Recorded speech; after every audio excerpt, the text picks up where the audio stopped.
اور اس کو کیوں منظر عام پر نہیں لایا جا رہا؟ کیا وجہ ہو سکتی ہے اور آپ اس کی میں کیا وزیر داخلہ پہ جو کمیشن نے ذمہ داری فکس کی ہے اس کی برطرفی ہونی چاہیے یا یہ کمیشن کی رپورٹ بھی ردی کا حصہ بن جائے گی؟ دیکھیں وزیر داخلہ کو جواب دینا چاہیے، اس کو اپنی صفائی پیش کرنی چاہیے، کیونکہ یہ بالکل جتنا اسٹرانگ رپورٹ آئی ہے یہ سارے دنگ رہ گئے ہیں. یعنی جو انہوں نے ذمہ داری لگائی ہے گورنمنٹ کی اور وزیر داخلہ کی، ان کو جواب دینا چاہیے، اور اگر جواب نہیں دے سکتے تو پھر استعفیٰ دینا چاہیے. خان صاحب پیپلز پارٹی مسلسل بلاول بھٹو مسلسل نون لیگ ایکشن پلان کہتے رہے، نیشنل ایکشن پلان کو.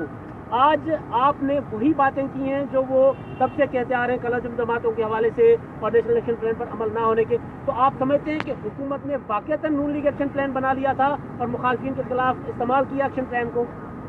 دیکھیں اصل تو یہ چیز سامنے آئی ہے کہ جو گورنمنٹ کی ذمہ داری تھی وہ یہ رپورٹ کہہ رہی ہے اس نے پوری کی نہیں. نیکٹا ایک ادارہ ہے، اس ادارے کا کام تھا کانسٹنٹلی ایک کوآرڈینیٹڈ ایفرٹ ہو ٹیررزم کے خلاف. اب جو یہ رپورٹ آئی ہے اس میں تو ان کو نے بڑا اس سے زیادہ بری رپورٹ تو ہو ہی نہیں سکتی. جہاں تک پیپلز پارٹی کی بات ہے، دیکھیں یہ چیزیں وہ ہماری اور ان میں ہم اکٹھے تھے ٹیو آرز کے اوپر. فرق یہ ہوا کہ وہ سمجھ رہے تھے کہ اسمبلی میں کوئی فیصلہ ہو جائے گا، ہم آپ میں سڑکوں پہ نکلے، ہم نے تلاشی شروع کروا دیا سپریم کورٹ. ایک میں کہنا چاہتا ہوں، دیکھیں سپریم کورٹ پارلیمنٹ کے اندر خورشید شاہ صاحب نے بھی یہ کہا کہ تاثر یہ ہے کہ جو نئے چیف جسٹس آئے ہیں وہ ان کی ہمدردی کچھ نون لیگ سے ہے. یہ بھی ایک تاثر جا رہا ہے کہ جو آرمی میں چینجز ہوئے یہ بھی نون لیگ کے لیے ہیں. میں ایک چیز واضح کرنا چاہتا ہوں کہ ہمیں تو نہیں پتہ یہ کیا ہے، یہ میں تو نہیں جانتا کہ اس پہ کوئی ذاکت ہے یا نہیں، لیکن میں اتنا جانتا ہوں کہ جب مریم نواز ایک ٹویٹ کرتی ہیں کہ جناب آندھی نکل گئی ہے، کوئی بڑی آندھی آ رہی تھی، کئی درخت گر گئے لیکن جو تناور درخت ہیں وہ کھڑے رہ گئے ہیں اور آندھی نکل گئی ہے، اس کا کیا مطلب ہے؟ یہ تو خود ہی اس پرسیپشن کو بڑھا رہے ہیں کہ کوئی چینج ایسا منسوخ ہے. بھائی یہ تو سپریم کورٹ میں پڑا ہوا ہے، آندھی کیسے نکل گئی ہے؟ صرف ایک نیا چیف جسٹس آیا ہے اور نیا آرمی چیف آیا ہے، تو یہ کیا آپ پیغام دے رہے ہیں لوگوں کو؟ یہ خود ہی تاثر یہ دے رہے ہیں کہ یہ آرمی چیف اور سی جے وہ ان کی چوائس کے آگے ہیں، کیونکہ آندھی کیسے نکل گئی ہے. اگر سپریم کورٹ میں کیس ابھی فیصلہ ہونا ہے تو آندھی تو نہیں نکلی. تو یہ جو تاثر ہے یہ بڑا یہ غلط اس لیے ہے کہ اداروں کے اندر پکڑ ہے. ان کو جدھر مریم نواز کے پیسے نہیں دینے چاہیے کہ اسے ہم اپنی اداروں کے انتظام